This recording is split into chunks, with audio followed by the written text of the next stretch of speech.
have, well, one of the challenge all of us can come up against is when people request something of our time or they want us to participate in something, and it's really not our truth that we want to do it. And we've talked about this many times on Marie TV, is different ways to say no, and I think you have one of the most brilliant. Do you want to share that with us? Oh, thank you. I really feel strongly about this because we all get asked to do things that, like you said, we just, sometimes just don't want to do it. Yeah.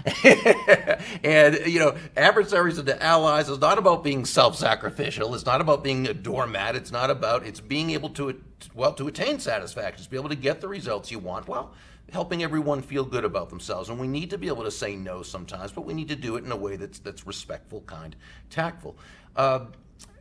When we talk about saying no, there's all sorts of advice around, and I certainly don't want to disrespect anyone's advice, and everyone is entitled to, but I think there are certain things that are more productive than other things. Yeah. I often hear the kind of the advice that's going around a lot now is, no is a complete sentence. Just tell people no and that's it. And yeah, I've seen that teaching at seminars, and I've seen the people nodding their heads in empowered, agreement. Yeah, okay, from now on, that's just what I'm going to do. I'm going to tell people no. Is that really what you're going to do? Yeah. Are you really going to rudely say to somebody, no, or no, I don't want to? Well, first of all, it's just not a nice thing to do. Secondly, you're turning an ally into a potential adversary. You're also closing any potential partnerships or ventures or anything with that person. But the biggest reason for not saying no like that, Marie, is because it's not congruent with your values of treating people with respect. Mm-hmm. So I think there's a better way. Now, we also hear people say, well, just kind of make up an excuse so that you don't hurt the person's feelings.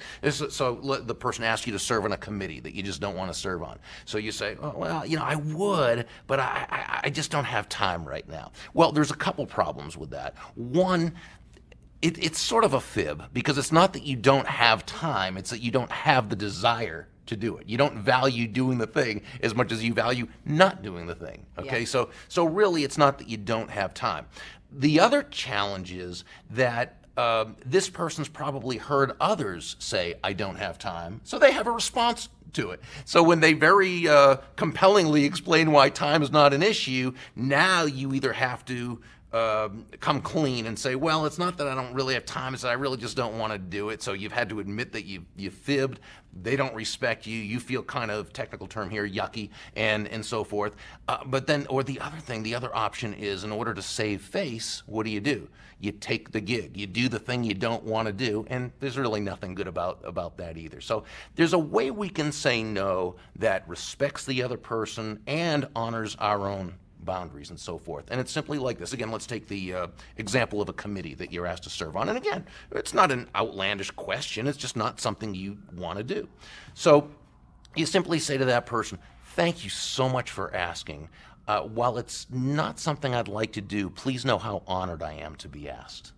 That's really good. All it is. So you're thanking that person. You're letting them know it's an honor. So you're respecting them, but you're not making an excuse they can grab onto. It's simply, thank you so much for asking. While it's not something I'd like to do, please know how honored I am to be asked. That whole, while it's not something I'd like to do, that's a nice turn of phrase there, Bob. Thank you. Good work. And there's always that situation where that person might still kind of try to compel you to do it, especially if you've set yourself up as someone who can be helpful. Right. And so they say, oh, but we really need you to do it, please. And you just simply, without defensiveness, without emotion other than kindness, but with no defensive type of emotion, you simply say, oh, I'd rather not. But thank you so much for asking. I'm really honored to be asked. I'd rather not. And you just do that and do it with calmness and be ready to do it. And what you'll do is you'll sort of retrain or reteach that person